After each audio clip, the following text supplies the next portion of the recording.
கைப்பிள்ளை பசி என தாயிடத்தில் கேட்குமோ, கேட்டாலும் இல்லை என அன்னை மனம் கூறுமோ.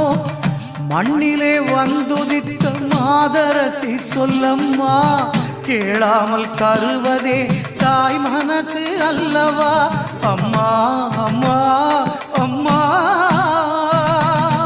காசு பணம் கேட்கவில்லை காமாட்சி தாயம்மா, உன் மனசை கேட்பதுவும் தவறென்று ஆகுமா. மறுவூர் மாயே வருவாய் தாயே, வேறெதுவும் தேவையில்லை தாயிருந்தா சோகமில்லையே. அம்மா அம்மா அம்மா, ஏழையின் முகம் பாரம்மா.